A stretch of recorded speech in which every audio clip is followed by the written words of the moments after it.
All right, we have called to order the March 20th Gordon Burnell Governance Council meeting.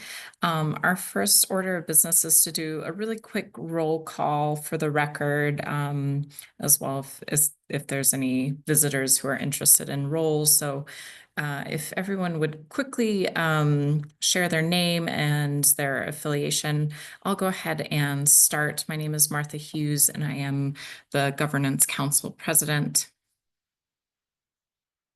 I can go. I'm Sabai Jadi. I am a governing council member and finance committee.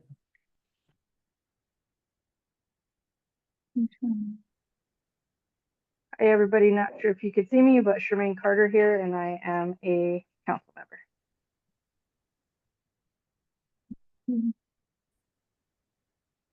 I'll jump in. Beth Dorado at the school here, director, and with me. I'm Deb DeTorre, board member. I'm here at the school. I'm Chris Cazone. I'm an administrator at Gordon Burnell. Who's Jewel Cobb? Who's Julie Cobb? Julie Cobb is our staff member of the That's what I month figured she was. I said. this month. So she'll be with us a few moments here. Sorry. And then, oh, there we go. We also have Erica diligently taking notes for us. Thank you for being here, Erica. And we get everyone. And Brian will introduce himself in just a moment. We're gonna hop over to finance in a moment, so we'll let him introduce himself then. Our first order of business is to approve today's agenda. So thank you, Beth, for having that pulled up there. Do I have a motion to approve today's meeting agenda? Can I ask a question, Martha? Sure. I seem to remember that Jody and I volunteered to be on a committee. I think it was like an ad hoc committee to do something with education. I don't have what we volunteered for in my notes. I didn't see it in yours when you were talking about committees, nor were they in the meeting. And Jody's not Yeah, here. Sure what. I did see that in the minutes. And so it was to kind of take a look at a data schedule or pull together some of the educational data. And so that was also my slip of, I had forgotten that you had both volunteered for that. So that we can definitely talk about it. I had kind of put together some things that we can work on over the next few months. So we'll talk about that during the board priorities, but Okay. Nothing to worry about, Deb. So we're all in order. Okay, thank you. Yeah. Then I move we accept our minutes. All right. I have a first from Deb, a second. I second. Okay, I heard Sabah first and then all in favor. So Aye. great. We have approved today's agenda. And then taking a look at those minutes, it was a great reminder of what we had talked about last session. So I'll be more diligent in reaching out to folks a little bit earlier and having those reminders. Any other questions or comments on our minutes from last meeting?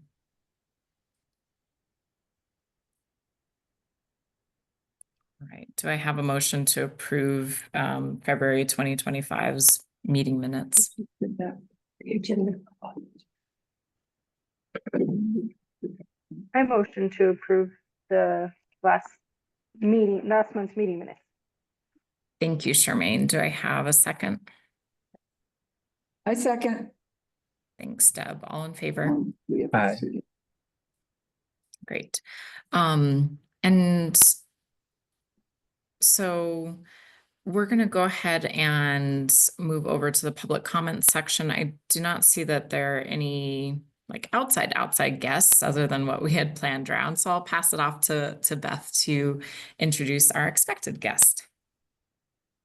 Thank you, Martha. I am really honored today to introduce one of our longstanding teachers here at Gordon Burnell. Julie's been with the program longer than I have, and will have to remind us exactly when. I don't think it may have been the first year, or if not, very close to it, the second or third. But she comes to education with a long history as an artist and an activist and a community member in Albuquerque. And I've known her take on a variety of roles in her time with the school. This year, she's running a lot of our electives at Northforth and also taking a real lead in developing our capstones. And so one of the things that we're really excited about now that we have a great graduate profile, which Julie worked on the art with students with as well, we're now developing capstone projects that students can do to demonstrate that they have worked on and experience and understand some of those qualities. I'm looking at our graduate profile on the wall in front of me as I speak, but it's a beautiful piece of art that our community put together. And so Julie and a team are working to develop capstone projects with students. Julie, you feel to me like kind of the heart and soul of the school in some ways, because you've been around and you've been in so many different roles, out at the jail, in our community campuses, in our satellite campuses. So I'm really grateful for you to be here today. And I ask all of our staff members that join us to just kind of answer one question, and that is, after you introduce yourself, how do you see our mission and vision play out in the work that you do? And thanks for joining. Oh, thank you for that lovely introduction. Yeah, it was not quite the first or second year, but 2011 was when I started. So it kind of surprises me that it doesn't surprise me. It shows the love that and care and dedication that this staff has for Gordon Burnell and its growth.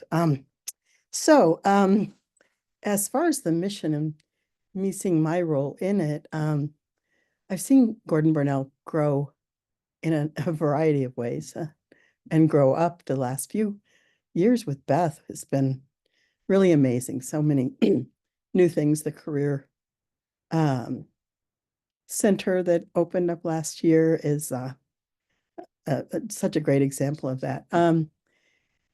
As far as my role in seeing that through doing special education and the language arts for a number of years and electives, I was able to move into the role of just really concentrating on electives and having that be where we really are introducing our students more and more to their transitions. You know, they're looking forward, they're looking forward to their passion areas, they're finding that. And so as well as recovering credits, you know, I think we've always understood that they really need those, you know, those creative sparks to happen as well, to move them into transitions. Last year, I started in our internship program as well, which is a wonderful program that we work with Future Focus Education. And we set up paid internships with students so that they get that job experience. The one I work on is part of our career and technology coursework that we've added, and it's through graphic design and publication design. And last year was our first publication design. This one is even going to be more special, I believe. So I have 2 interns working on that particular project, and part of their role is going out and into the community and meeting the partners and interviewing them and doing some photojournalism as well as the graphic design. And then of course the capstone project is just a real love of mine, because it takes that idea that we need to give our students opportunities to use their academics in real ways, and capstone projects are designed for them to do writing and research and something creative and work with a community partner and do job shadowing. And so it's encompassing all these things we want our graduates to have as they transition to next steps. So I guess that's kind of it in a nutshell, a big nutshell, but a nutshell. So Thank you, Julie. I appreciate that. yes, and I guess I will leave you all to your other business now. You're welcome to stay, but no expectation either, Julie. Thank you so much. We'll see you You're soon. welcome. Okay, Thank you, Bye-bye. Julie. yes. And I feel like the school is not very large, but yet somehow we're still meeting new staff members every month. So this is great. I really enjoy this part of the meeting. Quite a few to go. I actually had to pull out a list and now I'm highlighting it so that I make sure I don't miss anybody before we start repeating, but. Yeah, it's great. All right, so we are going to jump to the next order of business, which is review of finances. As you noticed, Sammy and Diane are not here this week because they are both on well-deserved vacations, but we have their overhead boss, Brian, here to share, and we're really appreciative of his keen eye and perspective. So I'll pass the floor to you, Brian. Thank you. Thank you. Yeah, good evening, Madam President, members of the Governing Council, and Director Dorado. My name is Brian Runyon. I'm the former owner of K-12 Accounting and partner at Vertex Education. Hopefully I don't butcher this. I just did the Finance Committee and I said the same thing, but I believe we're going to start with the findings, correct? Okay. Great. Thank you, Brian. Sure. So I'm going to share my screen. Just to mention, so the audit has been released at the state audit website. So this is a public document. And so we did have two findings in the FY24 audit, and we'll just kind of go through them very briefly. If anyone has any questions, either myself or Beth will do the best to answer them. The first finding we received, which is 2024-001, was an internal control over financial reporting. This was a material weakness. And what I mentioned in the Finance Committee is that this finding really stems from what we call modified accrual entries that we provide to the auditors as we keep the books in a cash basis, but the financial statements are presented in a different basis of accounting. And so part of that process is providing these GASB entries or accrual entries so that the financial statements can be presented in accordance with GAAP. And so the first one was related to an understatement in the building lease purchase agreement by $408,649. This resulted in a 3-month period where the school was paying $16,616 and should have been paying $16,755. And I believe that my understanding of this was that we used the amortization schedule that was provided to us from the attorney. However, that was the incorrect amortization schedule. And so it was corrected, but unfortunately there were those 3 months where the differences in the payments were being made. It is a material weakness due to the size of this building lease purchase agreement. And so that is really the biggest chunk of this finding. And as I mentioned earlier in the Finance Committee, is that with these auditors, it's perfection or finding pretty much. And so, this has been corrected and it will be not a repeat finding. This will be gone in the next year's audit, but that is the biggest chunk of this finding. Second part of the finding related to improperly recorded depreciation of a land asset states that this caused an overstatement of depreciation by $203. And then the last part of the first finding is that management provided improper prepaid accrual entries for $809. And so those bottom two have been adjusted as well. I think the main thing that I would get from this finding is that the financial reports that you receive on a monthly basis are not affected by anything that's in this finding. So this won't have any impact on the decisions that you're making. I think that these have been corrected and it's unfortunate, but I think Sammy did a great job. Second finding is 2024-002 purchase order. This is an other non-compliance finding.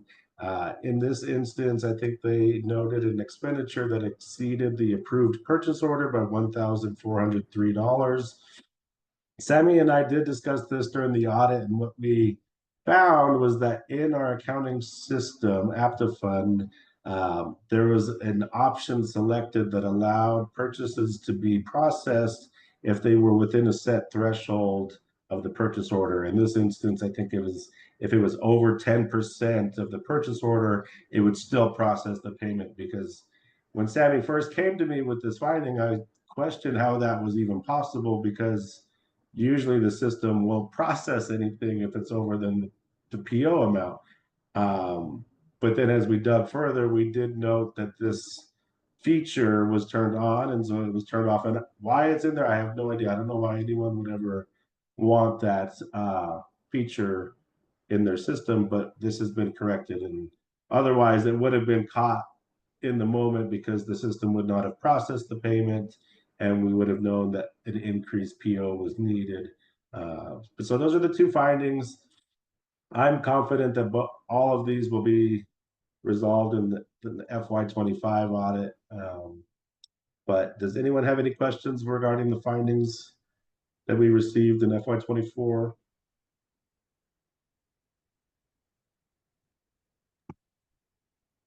No, thank you for sharing those, Brian. And just so that other folks know, the auditing process takes place in the fall.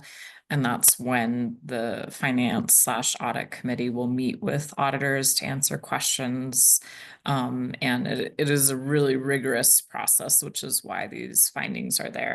And I know that we've talked about what a great job Sammy does, and that this was a particularly hard year, because then, it notes that this was something that was not caught, and it had to do with, unfortunately, some paperwork that was given to us by Rachel Matthews, who is the site builder and owner. And so just know that, this is a very rare case, and it is just that big of a finding because of the amount of purchasing land and building.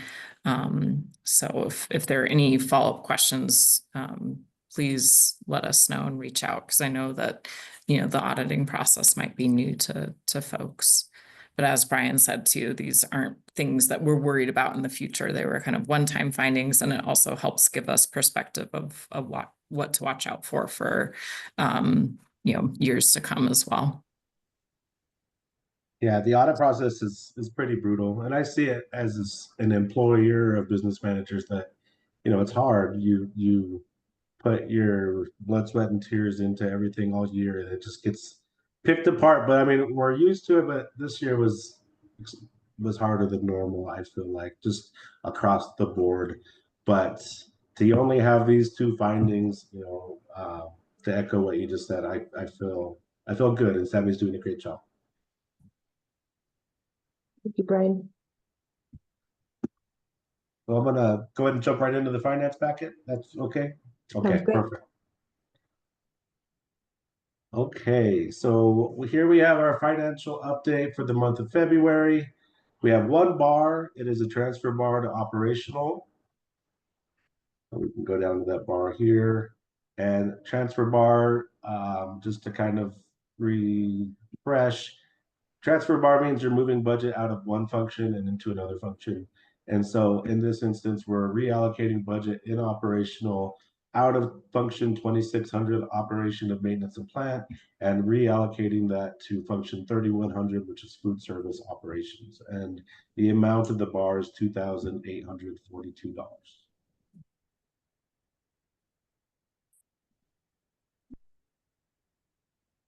And so essentially on that one, we're feeding a lot of kids, more than what money that was allocated to us, the National School Lunch Program, or through the funds that the state provides. So we're covering it with operational money, because it's great to feed a lot of kids. And so we offer both breakfast and lunch, and this was projecting through the end of the year. This should keep us, as we're projected to spend about the same money in the next few months, should allow us to feed everybody who needs it. I'll go through these a little more quickly. If anyone has any questions, just stop me. Expenditure analytical review, just showing projected expenditures versus budgeted expenditures. I did mention, and I'll just kind of say it here really quickly, that I like to just kind of look at this just to see that all of the funds are being utilized. So you do want to see just activity at least in these funds. You know, this is halfway through the year. This just kind of gives you an idea that we're doing a good job spending the awards that we've been given, and the grants that we've received. Capital outlay is particularly high, but as I've come to find out, we had some large purchases within these purchase agreement this year, so that's understandable. Here we have our current year revenue versus budgeted revenue. Again, I just look at this, it kind of gives you a visual representation to see that RFRs or request for reimbursements are being submitted. Everything looks great to me. And then down below, we just have our yearly comparison by month, just showing how much we've spent in the month of January or February compared to the prior 2 years. And again, these large increases that we see for the past couple months relate to that lease purchase agreement or the capital outlay funding being spent.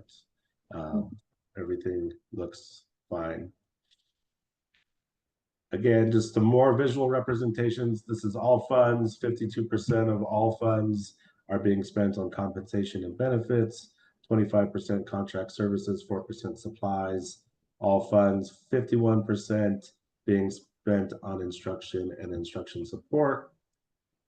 And then here we have our monthly cash balance, all funds, even with those large capital outlay purchases or outflows the last couple months, we're still right about where we were in the prior fiscal year. And what this is telling me is that in the worst case scenario, we would have enough operational fund cash to support the school for about 7.5 months. So very healthy.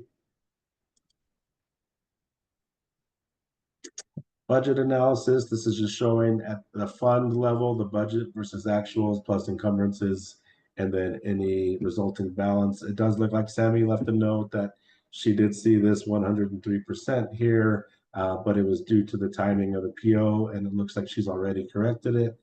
I did note these other little overages, but I said that I wasn't really concerned with them, as that a large chunk of these were kind of being tied up in encumbrances.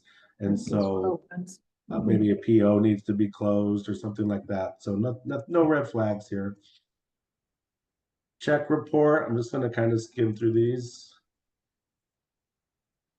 And account summary report. So this is just showing the detail of what we just looked at the fund level. This is just each line item. And then the same thing on the revenue side. So again, just want to see some activity to see that RFRs are being submitted. Balance sheet report, just showing the cash balances by fund. I did mention, the only time you want to see negatives are on funds that have that are reimbursement based. And so the things I would look for or be concerned about is if I saw a negative number on a fund that is not reimbursement based. And so everything looked fine here. And then here's the income statement side, so showing our revenues and expenditures by fund. And then lastly, our bank rec. So we finished the month of February with $2,455,873.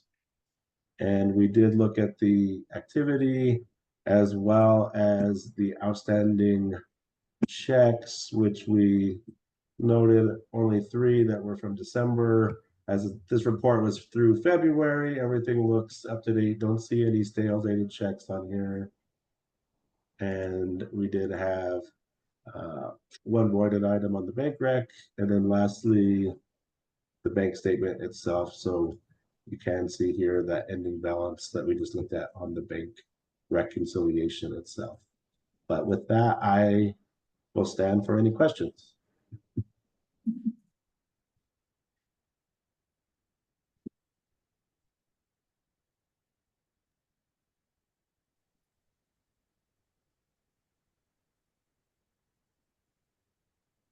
There was nothing major that came up in the finance committee about any of these statements, but anything for those who are not on the finance committee.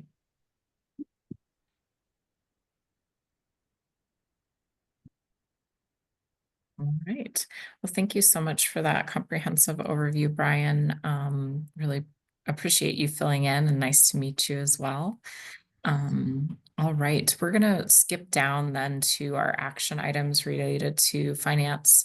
So the first is, do I have a motion to approve accounts payable and payroll vouchers? A motion to approve the accounts payable and the payroll vouchers. Thank you, Sabah. Do I have a second?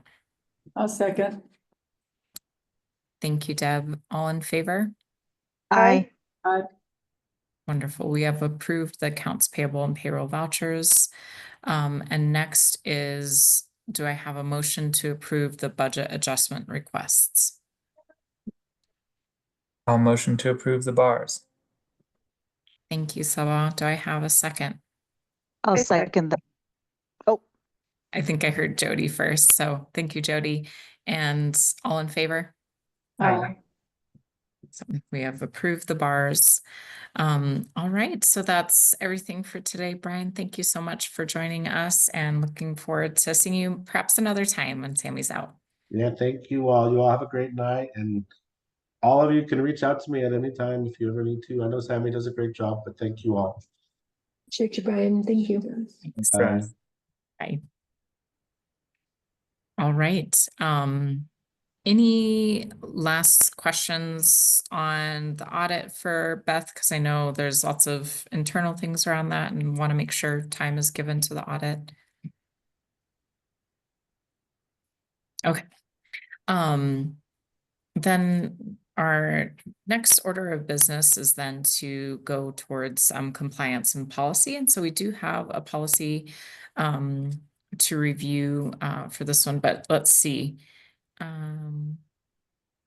No worries, Michelle. Thanks for joining us. I just wanted to make sure that you didn't have a question there. If you do have something, let us know either in the chat or by speaking out loud. But Beth, did you have an update on the SPED policies?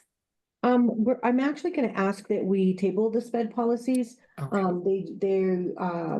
There's nothing particularly radical happening with them, just that they are annually reviewed by the SPED department, and the coordinator just needed a little more time. And so we were trying to get it onto this agenda because we know that the April meeting is going to be a long one with the budget, and also a closed session for my evaluation, but she's fine doing it in May. That is still meeting her deadline. And so we will likely return to have it on the agenda item again in May to have a look at those. But she didn't want to send them out partially done and then have to explain what was done and what wasn't. So.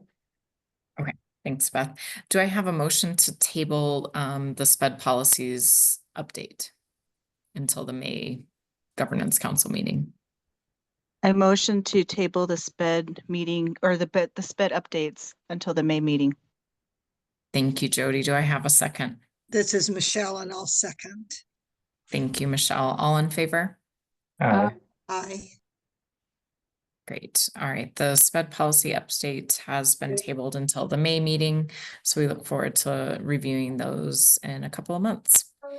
Yeah, and then we'll go over to performance review. We've been playing around with our new formatting for our agendas. And so we thought, performance can be a category for lots of different things. And this is the time of year that we invite Beth to present her self-assessment as well as staff feedback for our upcoming director's evaluation. Thank you, thank you, thank you. So I put together, I started with Kelly's template again, although it ended up looking a little different than it did last year. The state of New Mexico has released a new, they used to have a system called HOUSE, and it was an acronym that I don't remember what it stands for, but it was a acronym for evaluating administrators, principals, and other types of administrators. It's been replaced with a program called Excel. And so what I did was combined Kelly's template, which has us talk about academic oversight, financial oversight, and organizational oversight. And then I included the Excel rubric, which is what the state of New Mexico is using right now. The Excel rubric, they're talking about releasing one, and there's actually a bill that looks like it's going to pass in this session that would mandate a way for evaluating superintendents, which is technically what my classification is in terms of the bigger picture. Excel is designed for site principals, but a lot of it applies to the work that I do. And so I used it this year. What was in Kelly's original template was straight from the House, which has been retired. So that's why it looks a little different than it did last year. I put in a ton of links, none of them new except for the financial statement you have not seen previously, and the perception data, the staff feedback you've not seen previously. But all of these other links are links that have been included in previous directors' reports. But they're reorganized here as a way to demonstrate some evidence in terms of academic oversight, financial oversight, and organizational oversight. I don't know how much you want to go into the different links again that are just kind of reorganized here for you. But it was nice to be able to pull them so readily. Like I didn't throw this together. These are things that we've been working on all year, myself and leadership and my larger leadership team as well.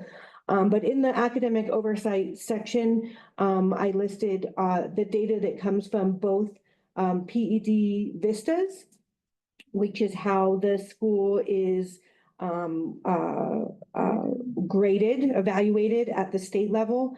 So this updates annually, and I usually highlight when it's updated in a director's report.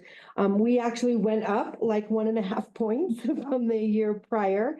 And we've had long discussions about how some of these measures are not accurate measures of what we're trying to do here. Again, these are our SAT results, our graduation rates based on students who graduate in a 4-year time period. So we know that a lot of this data is not necessary. Now I got lost. Oh, I'm going to go back to it. All right, good.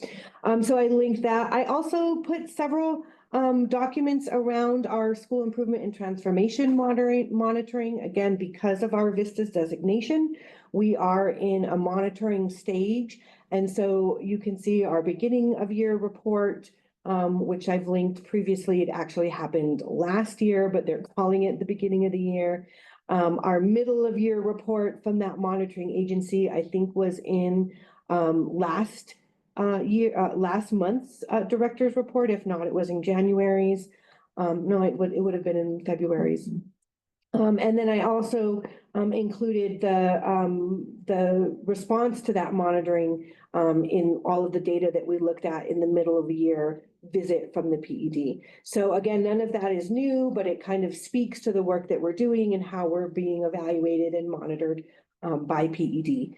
The next little section I had, again, was through our APS authorizer. I'm happy to click on things, but I'm not really spending much time on them. So I think I'll leave that. You have these and you hopefully have had a chance to click on them or can spend some time after this meeting clicking on them. But I included all of the documents from APS and what both their desk audit and their site visit in the fall, as well as last year's finalized framework, which is a summarization of both audits from last year, site visits from APS. And then I also included as item number 4 there, the PowerPoint, the slides that I used during the site visit that took place in December. Then I included a lot of our data, our DASH, annual and semester strategic planning. I threw in, as of the February site visit, just the PLC quarterly plans. That is something that I mentioned at the beginning of the year when I wrote my PDP of really wanting to launch PLCs, and this is their first year, and so there's some insight into how those are going.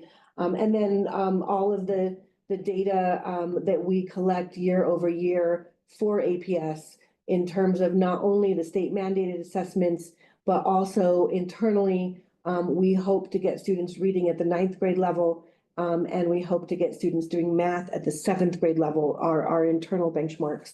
That aligns again with the scores that are likely to have someone pass the GED, and also the scores that we're hopeful that students have when they go into like the trades programs at CNM, that certificate AccuPlacer.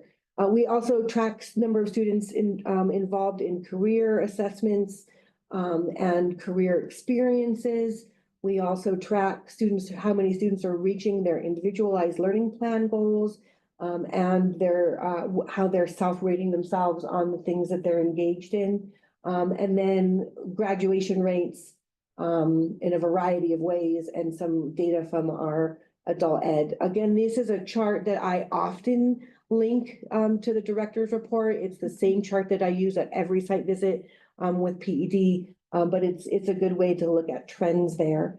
And so that was kind of the overview of the academic and oversight section of Kelly's director evaluation template. And I rate myself as applying, developing. I really feel like we've demonstrated some solid performance, and that we're meeting a lot of the expectations that we're setting for ourselves internally. And there's always a lot of work to be done in terms of oversight and alignment with standards, in terms of not just creating space for PLCs, but making sure that teachers are really utilizing that time to improve their instruction. And so it's a work in progress, and I think it always will be. But I hope I give a good kind of overview of how things are going in the academic realm here at Gordon Burnell. The next section in Kelly's template was around financial. Our financial statement has been released. We heard from Brian just today about the 2 audits that were found in that financial statement, but that's a fairly lengthy document. That is not something that's been shared with you in the past. That is a new link, but it's there if you want to take a look at it. And this is an interesting piece of information, data. Where'd my little graph go? There's no graph. There it There it is. is. I was like, oh, my graph. It's not very little, is it? Here we go. But this is something that I put together as I was talking to legislators and requesting capital outlay. So these are projected revenue streams of the school. And I think it's always notable that only about 50% of our money comes from SEG, and that is really unique. Most charters and LEAs are up around the 80% mark in terms of the money that they're utilizing to run programs coming from the per pupil funding formula.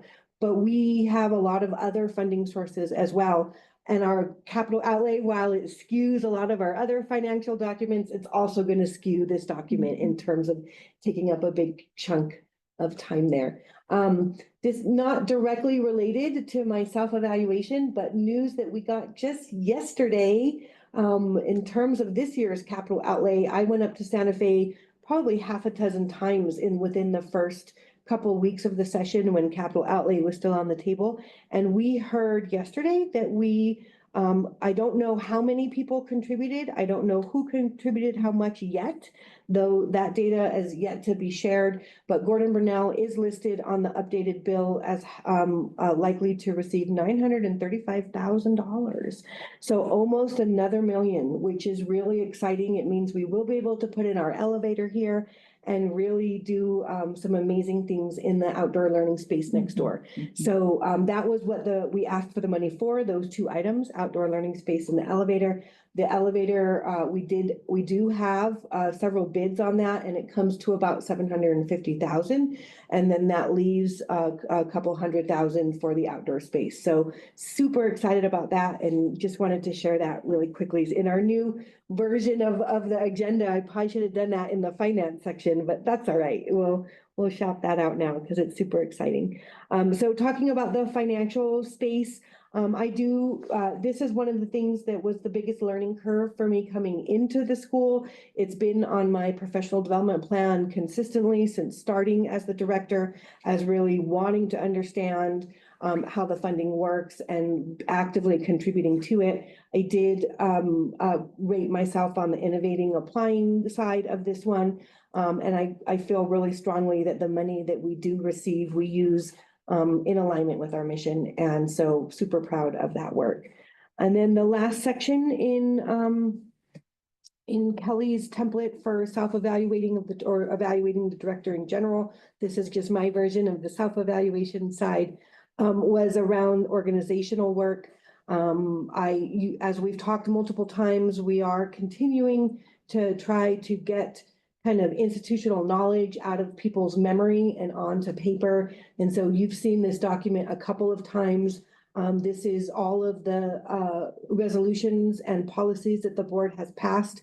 I hope in its history, we moved most of that out of binders into electronic version, but we've done a lot of additional work in trying to get procedures, SIS procedures, and even business office procedures kind of formalized.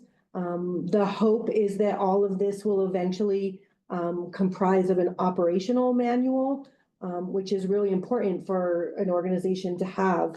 And so that work continues, and I find that kind of central to my role as an organizational leader. And then the other half is around staff management. And so this is a fairly recent organizational chart that I have shared with you in the past, but just to kind of, I don't know how I unhighlighted at this point. Maybe I just get out of it and then get back into it. My apologies.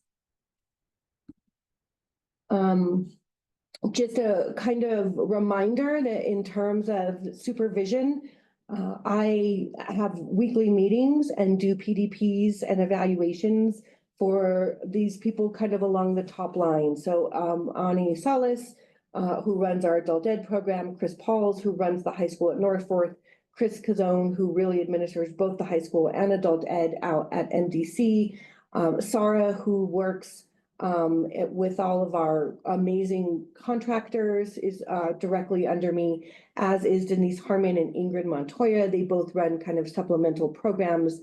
And then I also take responsibility over a lot of our kind of operational contractors, while Sarah focuses on our programming and enrichment contractors. But this is just kind of a reminder of how the school is broken down. I did put out a survey.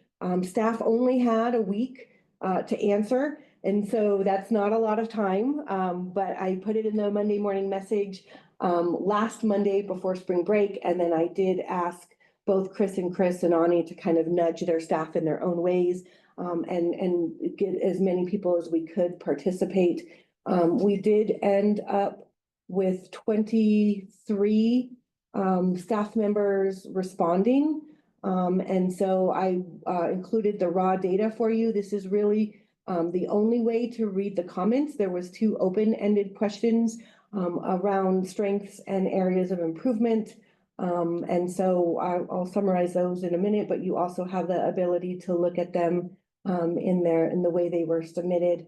And then Google Forms does an excellent job of making graphs in terms of that as well. So I don't remember exactly how many questions it was. 1, 2, 3, 4, 5, 6, 7, 8, 9, 10, 11, 12, 13, and then those open-ended questions, which, you can see in their entirety here. I thought it cut them off.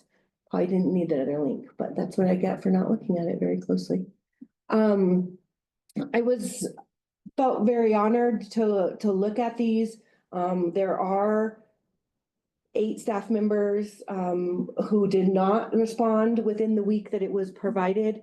And I always kind of question that. I think that I'm curious why people don't when they're prompted to, if it means that they're not comfortable sharing.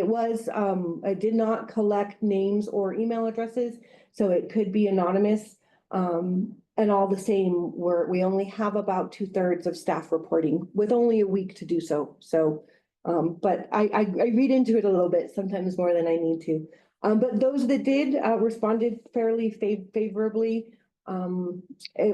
The ineffectiveness around, or the somewhat effectiveness around ELLs and our support for them, is a conversation that we've been having in our larger leadership team, as well as our strategic planning team, recognizing that we have a lot of work to do there. These first couple of questions really do stem from our DASH, from our strategic planning tool. So the same things that the school is working on is how I aligned my goals at the beginning of the year, implementing new curriculum, reinforcing the need for advisory,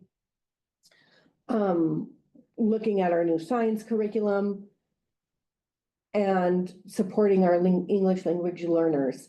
Those are if you look back at the document that describes our DASH and the goals that the school has, you'll find the same desired outcomes in that space as well.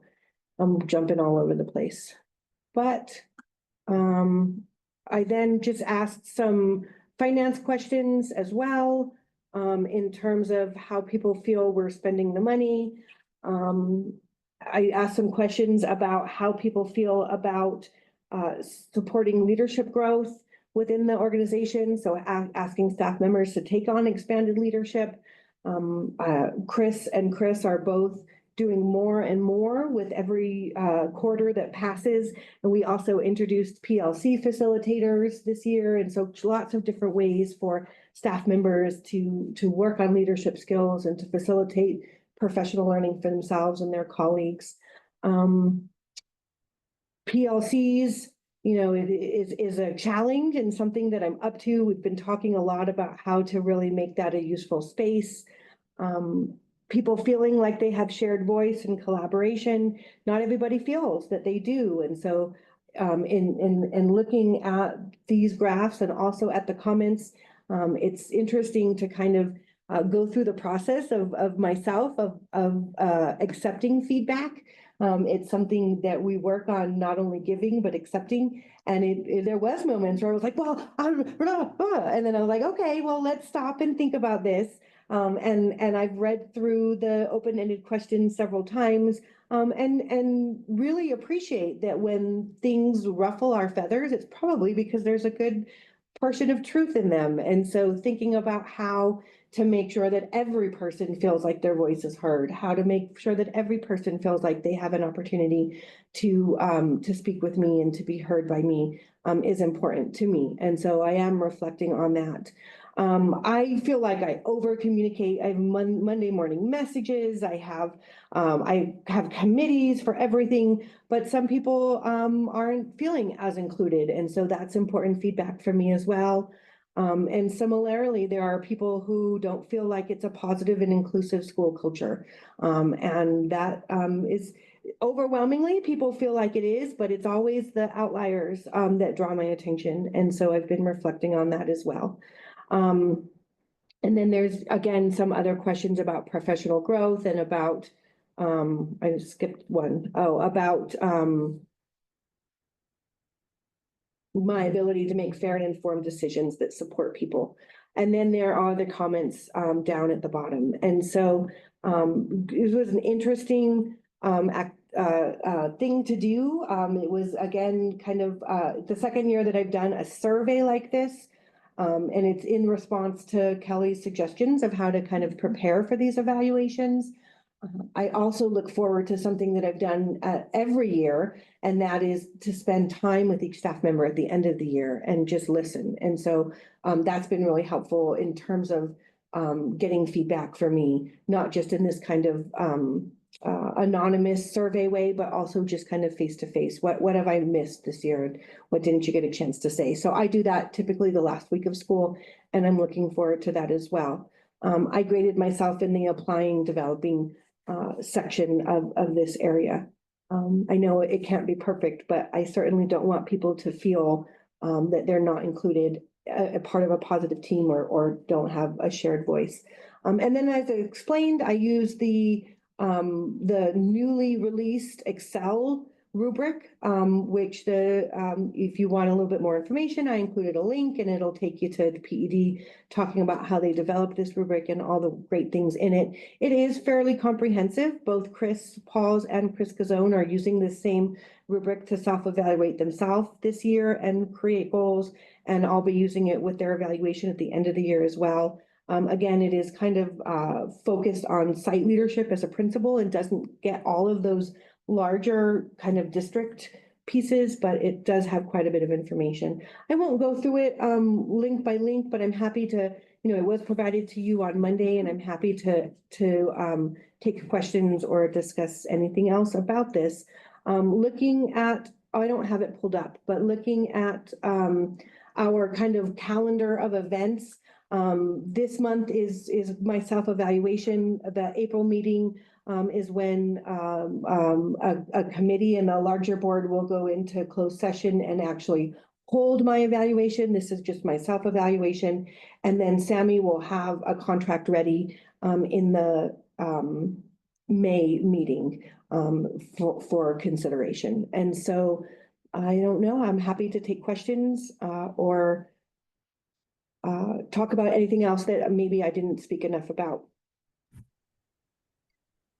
Thank you so much for completing that self-evaluation and preparing such a comprehensive document, Beth, because I think there's a wealth of information that speaks to not only your performance, but how you've helped support the school staff and students in their performance as well. And so I think it's a great document. Like you said, each year you're able to kind of build on it and have that archive of, what you've all been working on.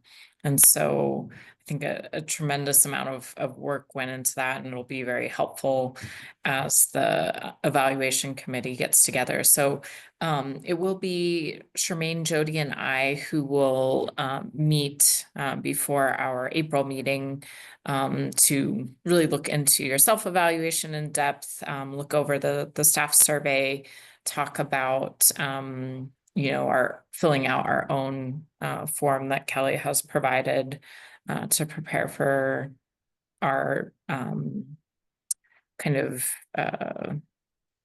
you just said the closed session. Thank you. It's like I couldn't think of the term for it. Our closed session during the April meeting to discuss your upcoming contract.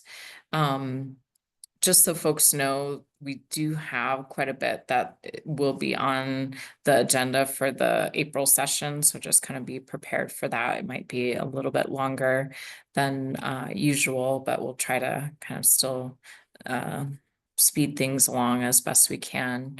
Any comments or questions on Beth's self-evaluation?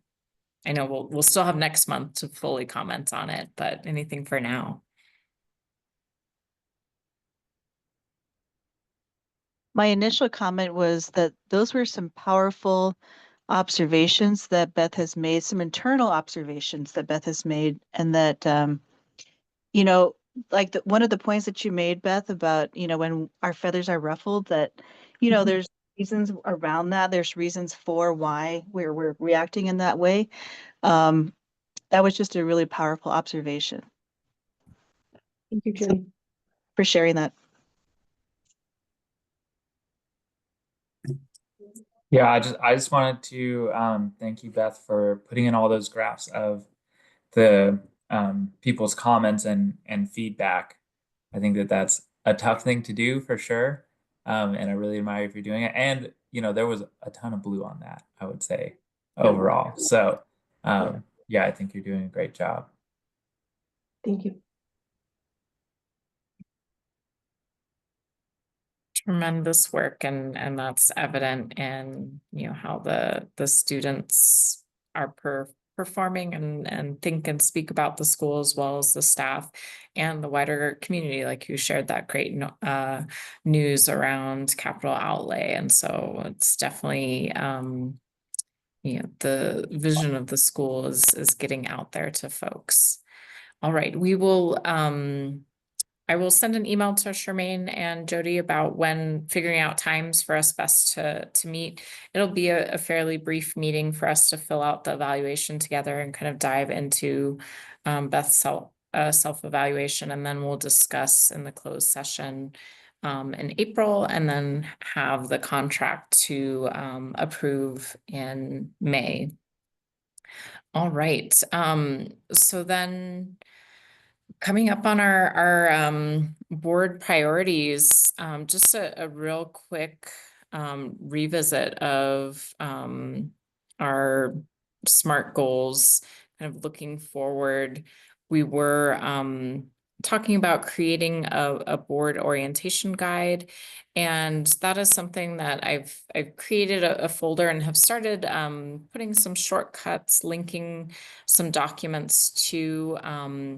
And once I have a few more documents in there, I'm going to share it with Tina and Michelle volunteered to kind of help organize that or look at it, what would be helpful for a new board member.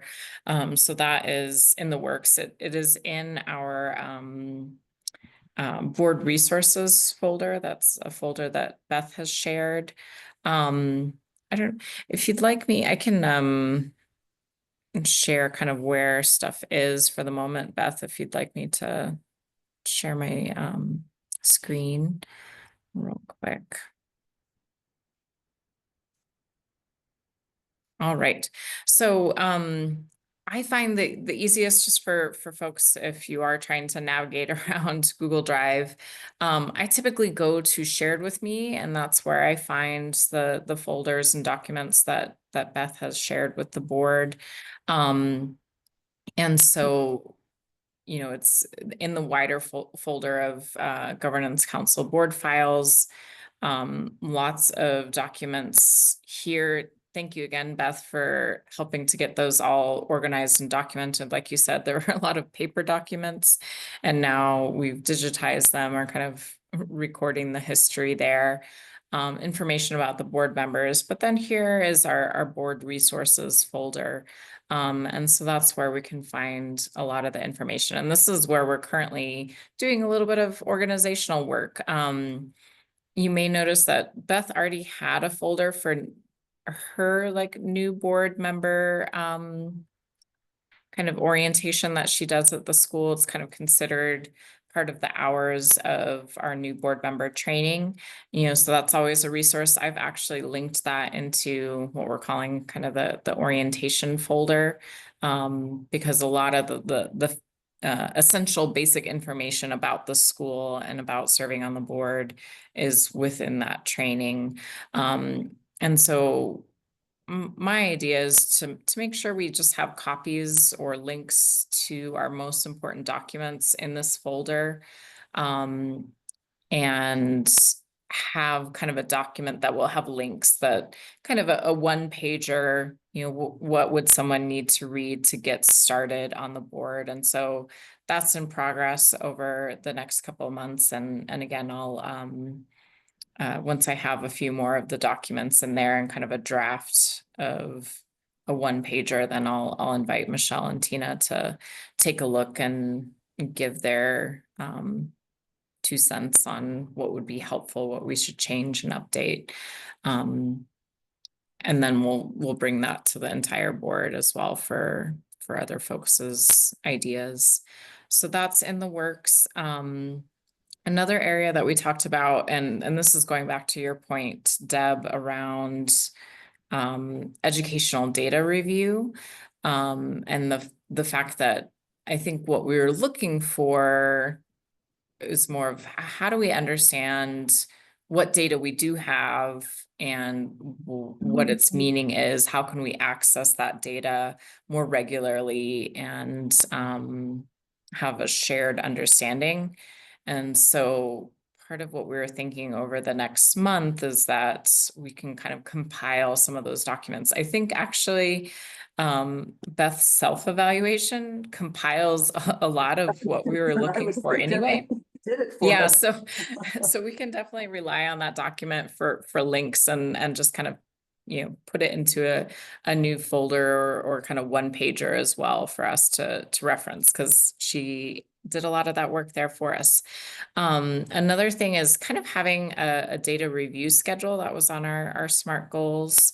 And so what I did is I just made a copy of, this is kind of the schedule that Beth and I use to frame our monthly meetings. It's was a document that was suggested by Kelly that we've been using and tweaking. And as I was going through, I thought I was going to erase quite a bit of it and just focus on data things, but actually so much that we touch on each month does have a data component of some sort. So I'm going to continue to look at this document and see, you know, what might be helpful in terms of what type of data we're going to link to this and look at, and keep in mind for reviewing throughout the year. But for example, like, you know, we know in February, we're going to be reviewing Dash's 90-day plan and the fall student data dive. So those would be things that, you know, we can link, you know, the previous years, or as we're moving through the year, we'll link the most recent data that we have so that it's fairly easy to access, and we can look at last year's for reference, be able during this time in the meeting to discuss, you know, well, how do we interpret this data? I think even, for example, we didn't get the audit results in January this year, and instead we are seeing them first in March, but that's a form of data that we're reviewing there as well. So we have things that are related to academic data from the students. We have things that are, you know, staff surveys, type of data, the director's self-evaluation, financial data that we're looking at. So kind of in the process of getting some of these things organized. So the next month or so is getting documents together, getting some organization as part of our SMART goals. We can take a quick look for folks. It's always good to remind myself as well. Maybe if it, for some reason, it's not popping up when, oh, there we go. Just took a second.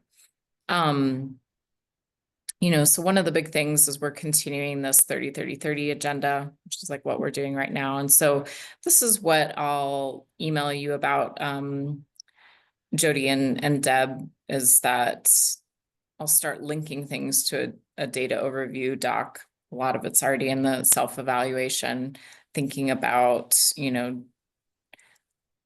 when do we want to review certain aspects of data in the board meetings, and then we'll kind of present this document within the folder to during the April meeting. So that should just be very brief. It's more of making sure our board has access to the documents and understands the data, and that, you know, I know we can always go back to previous director's reports with links to the data. But I think if we have kind of a one pager where folks can go back to reference, like, well, what is this piece of data? What does it mean? You know, what does it look like over the past few years? That would kind of help our organization and understanding. For our succession plan, you know, that was what I was talking about, having more of an overview, you know, some onboarding processes that streamline the process for new board members. We do have, you know, the governing board kind of recruitment one pager, but if we want to add or update to it, so that's in the works. And like I said, I'll send that over to Michelle and Tina once it's a little bit more formalized, and we'll be ready for the April meeting. And we'll look at, you know, do we need an example succession plan? Jody and Beth, you volunteered for that one, but that's coming up in July. And then again, just making sure that we're reviewing our goals in May, thinking forward to the next academic year. Sorry. And oh, that's okay. And looking at our APS performance framework. We're going to do the assessment tool in May. I think that'll be really good for our own self-evaluation and reviewing kind of some of the docs that we've created in the meantime. Do I have any questions or thoughts for our board priorities and SMART goals? One thing, Martha, since April is so busy anyway, why don't we move our data thing to a later month? There's no reason it has to be in that month. Yeah, I think that's a great suggestion, Deb. I'll go ahead and add that to it. What is May looking like, Beth, in terms of, is it Like also crazy. a fairly busy month? I mean, we will expect Alicia to come back with her SPED policies. Mhm. We could do it in June. I don't anticipate a ton of policy work being done between now and then that you'll need to review. Because most of the work that we're doing in this season is around budgets and applications and kind of preparing for next year.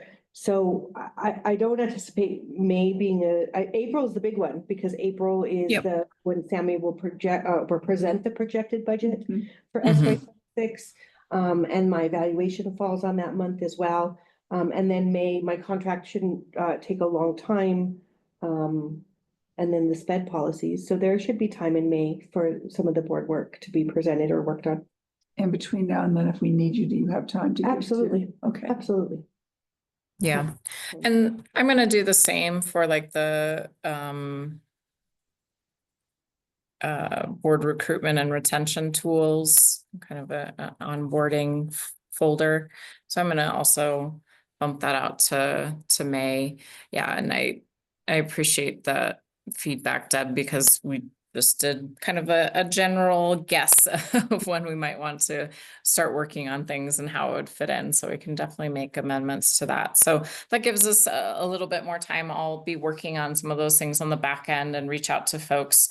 The most immediate thing for our board priorities, obviously, is the evaluation committee. So like I said, I'll be emailing Charmaine and Jody to find a time. I don't think it should take us more than an hour to kind of look through some things and have a conversation, because then we'll be having the whole group conversation during the April meeting. And yeah, any other thoughts, comments, questions, suggestions for board priorities?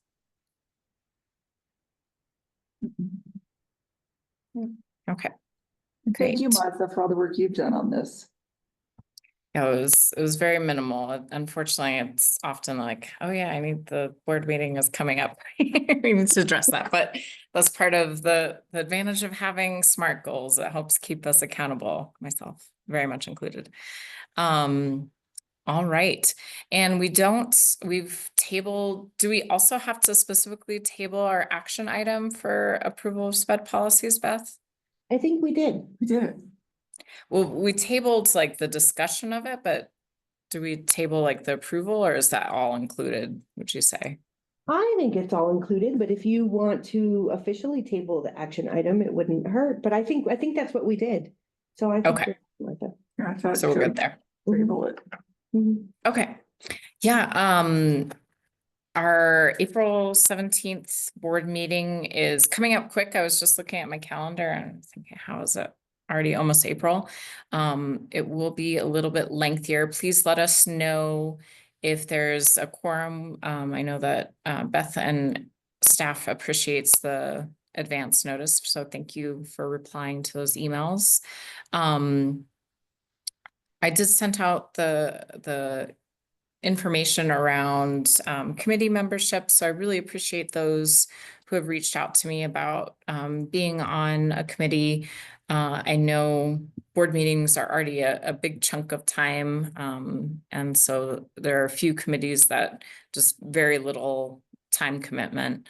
If you would like to jump in on those. I'm still looking for a vice president. So if it's something that you think you would be interested in and taking on more of a leadership role, please let me know. I know I'll probably have to call people. It took me a while before I was willing to consider being president when Kimberly was reaching out. So I definitely understand.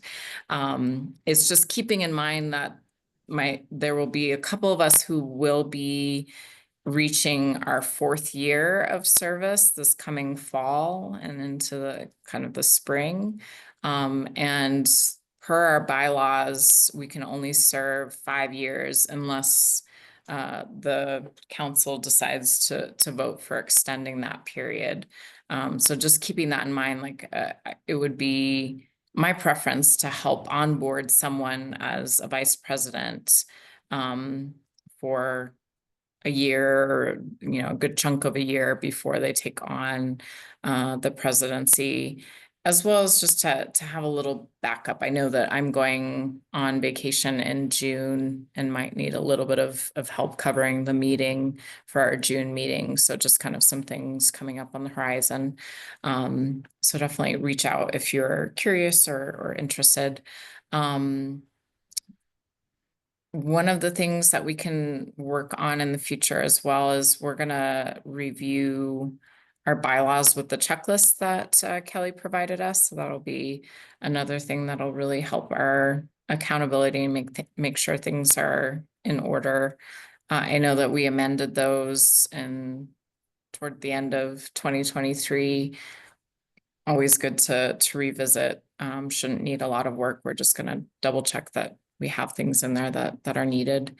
All right. Anything else in terms of future business or questions that folks have? Martha, I didn't put it in writing, although, but it's gonna come quick, and that is our graduation date is set. And that is Thursday, June the 5th. And so we'll make sure that's on the next agenda, but if you just wanted to take a look at your calendars and hopefully join us for graduation. We didn't have a December graduation this year, and so we'll have graduation both inside MDC. And then last year, Berna Facio was booked, and so we went to UNM Continuing Ed, and we really liked that space. And so we are booked there this year. So June 5th at the UNM Continuing Ed building, which is on University and Indian School. There's a flyer and we'll get it out, but I just wanted to kind of see if you guys had room on your calendars to plan ahead for that. Thank you. Thanks for letting us know. Yeah, that'll be Good. great. That's always one of the best parts of serving on the board. It's a 2 p.m. ceremony, starts at 2 p.m. Only lasts about an hour. All right, anything else? I had some, just so I don't forget for next meeting, for future business, could once Beth, we find out which legislators contributed to our capital outlay, I think it'd be great if maybe we as a board, as a governing council could write some thank yous or make a message, or even just do it individually, just as individual members. And that's something we could discuss once we have that info. Absolutely. That's a Siobhan. good, yes. It's a significant amount of money that was Yeah. contributed. So I certainly second that notion. Siobhan, thank you.